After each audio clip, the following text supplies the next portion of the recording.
السلام علیکم ورحمۃ اللہ وبرکاتہ۔ دوستو، آج کا جو سوال ہے وہ یہ ہے کہ اللہ رب العزت نے جو قرآن کے اندر مکی اور مدنی صورتیں نازل کی ہیں ان میں فرق کیا ہے؟ اس موضوع پہ گفتگو کرتے ہوئے پہلے یہ بیان کرنا چاہوں گا کہ مکی اور مدنی کی تعریف کیا ہے، مکی کس کو کہتے ہیں، مدنی کس کو کہتے ہیں۔ اس بارے میں علماء کرام کے 3 اقوال ہیں۔ پہلا قول یہ ہے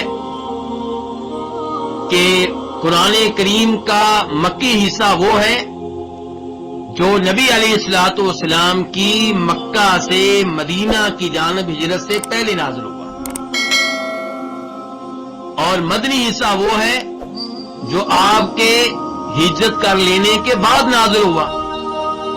تو آپ غور کریں گے تو آپ کو پتہ چلے گا کہ یہ تعریف کرتے ہوئے زمانے نزول کا اعتبار کیا گیا ہے، وقت نزول کا اعتبار کیا گیا ہے۔ جو ہجرت سے پہلے نازل ہوا مکی، جو ہجرت کے بعد نازل ہوا وہ مدنی۔ اس لحاظ سے الیوم اکملت لکم دینکم، یہ آیت اگرچہ نازل ہوئی ہے مکہ میں، میدان عرفات میں، حجۃ الوداع میں، لیکن ہجرت کے بعد نازل ہوئی ہے، اس لیے ہم اس کو کیا کہیں گے، کون سی آیت ہے؟ یہ مدنی آیت ہے۔ اور مکی اور مدنی کی دوسری تعریف یہ کی گئی ہے کہ قرآن کریم کا مکی حصہ وہ ہے جو مکہ اور مکہ کے مضافات میں نازل ہوا، اور مدنی حصہ وہ ہے جو مدینہ اور مدینہ کے مضافات میں نازل ہوا۔ یہ تعریف اعتراض سے خالی نہیں ہے۔ اس تعریف کے اوپر اعتراض ہوتا ہے کہ قرآن کریم کے وہ حصے جو مکہ میں نازل نہیں ہوئے، مدینہ میں نازل نہیں ہوئے، ان کو آپ کیا نام دیں گے؟ مثال کے طور پہ سورہ فتح ہے، انا فتحنا لک فتحا مبینا، یہ مکہ میں نازل نہیں ہوئی، یہ مدینہ میں نازل نہیں ہوئی، بلکہ جب آپ مکہ سے مدینہ کا سفر کر رہے تھے راستے میں نازل ہوئی تھی۔ تو اگر آپ یہ تعریف کرتے ہیں کہ مکی قرآن کریم کا وہ حصہ ہے جو مکہ میں نازل ہوا اور مدنی وہ حصہ ہے جو مدینہ میں نازل ہوا، تو انا فتحنا لک فتحا مبینا کو آپ کیا نام دیں؟ تیسری تعریف یہ ہے کہ مکی ٹیم کا وہ حصہ ہے، وہ صورتیں ہیں جن میں اہل مکہ کو خطاب کیا گیا ہے، اور مدنی قرآن کریم کا وہ حصہ ہے جس میں اہل مدینہ مخاطب کیا گیا ہے۔ اب سوال پیدا ہوتا ہے کیسے پتا چلے گا کہ اس صورت میں اہل مکہ کو مخاطب کیا گیا ہے اور اس صورت میں اہل مدینہ کو مخاطب کیا گیا ہے؟ تو یہ تعریف کرنے والے جواب دیتے ہیں کہ جس صورت میں یا ایھا الناس کا لفظ آیا اس کے مخاطب مکہ کے لوگ ہیں، اور جس میں یا ایھا الذین آمنوا کا لفظ آیا اس کے مخاطب مدینہ کے لوگ ہیں۔ لیکن یہ تعریف بھی اعتراض سے خالی نہیں ہے، کیونکہ قرآن کریم کی بہت سی ایسی صورتیں ہیں جن میں یا ایھا الناس کا لفظ بھی نہیں ہے اور یا ایھا الذین آمنوا کا لفظ بھی نہیں ہے۔ مثال کے طور پہ سورہ کوثر، سورہ اخلاص، سورۃ العصر، تو آپ ان صورتوں کو کیا نام دیں گے؟ تو اس لیے یہ تعریف بھی درست نہیں ہے۔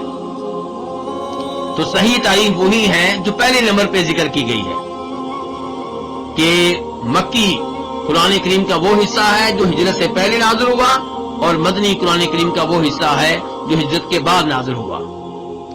آپ لوگوں کے ہی ہوگی کہ مکی اور مدنی جاننے کا فائدہ کیا ہے، ہمیں اس سے کیا ملے گا، اس تفصیل میں جاننے کی ضرورت کیا ہے؟ تو گزارش یہ ہے کہ مکی اور مدنی جاننے کی اہمیت بہت زیادہ ہے۔ مکی اور مدنی جان لینے سے قرآن کریم کی تفسیر میں مدد ملتی ہے، تعامل ملتا ہے۔ 2 مثالیں آپ کے سامنے رکھنا چاہوں گا۔ پہلی مثال، اللہ رب العزت کا قرآن حکیم میں فرمان ہے وَمَنْ عِنْدَهُ عِلْمُ الْكِتَابِ، سورہ رات کی آخری آیت ہے۔ اور سورہ رعد مکی ہے یا مدنی؟ یہ مکی صورت ہے. اور اس صورت میں اللہ فرما رہے ومن عنده علم الکتاب. پوری آیت یوں ہے کہ وَيَقُولُ لِلَّذِينَ كَفَرُوا لَسْتَ مُرْسَلًا. کافر کہتے ہیں کہ آپ رسول نہیں ہیں، یعنی کہ آپ کی تکذیب کرتے ہیں. اور آپ آگے سے کیا کہیں؟ اللہ تعالیٰ فرما رہے ہیں قُلْ كَفَىٰ بِاللَّهِ شَهِيدًا بَيْنِي وَبَيْنَكُمْ. کہ تم مجھے رسول نہیں مانتے ہو، کوئی بات نہیں، اللہ رب العزت گواہ ہے کہ میں رسول ہوں، اور میرے لیے اللہ کی گواہی کافی ہے. وَمَنْ عِنْدَهُ عِلْمُ الْكِتَابِ. اور دوسرے نمبر پہ میرے معاملے میں وہ بھی گواہی دیں گے جن کے پاس کتاب کا علم ہے. اب جن کے پاس کتاب کا علم ہے یہ کون ہے؟ اس سے مراد کون سے لوگ ہیں؟ لوگوں میں یہ بات آج بھی مشہور ہے کہ اس سے مراد عبداللہ بن سلام ہے. یہی سوال کیا گیا جناب سعید ابن جبیر رحمہ اللہ سے. امام سعید ابن منصور اپنی سنن میں روایت کرتے ہیں کہ سعید ابن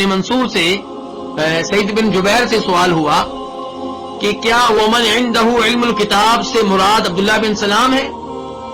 سعید بن جبیر نے کہا یہ کیسے ممکن ہے کہ اس سے مراد عبداللہ بن سلام ہوں؟ یہ سورہ رعد مکی ہے. کیا مطلب؟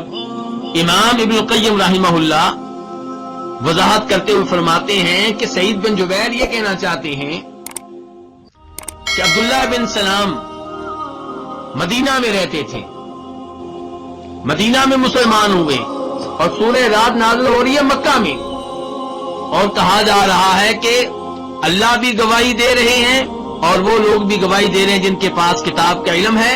تو اس لیے اس سے عبداللہ بن سلام کو مراد لینا درست نہیں ہوگا.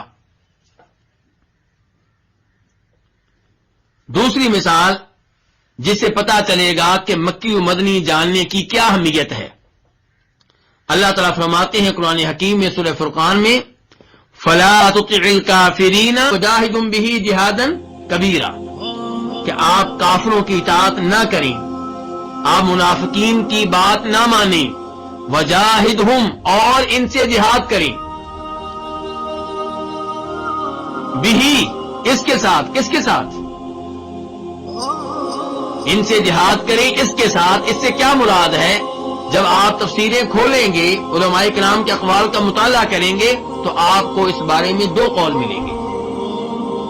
پہلا قول یہ کہ اس سے مراد ہے الجہاد بالسیف، تلوار کے ساتھ جہاد کریں، اور دوسرا قول یہ ہے کہ اس سے مراد ہے الجہاد بالقرآن، قرآن کے ساتھ جہاد کریں، علم کے ساتھ جہاد کریں، تبلیغ کر کے جہاد کریں، دلائل دے کر جہاد کریں.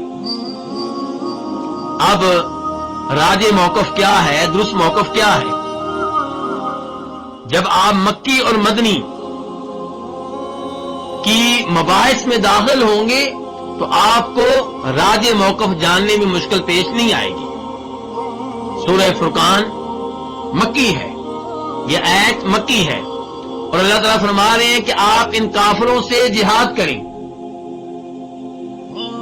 جہاد کس کے ساتھ کریں؟ اس کے ساتھ. تو اس سے کیا مراد ہوگا؟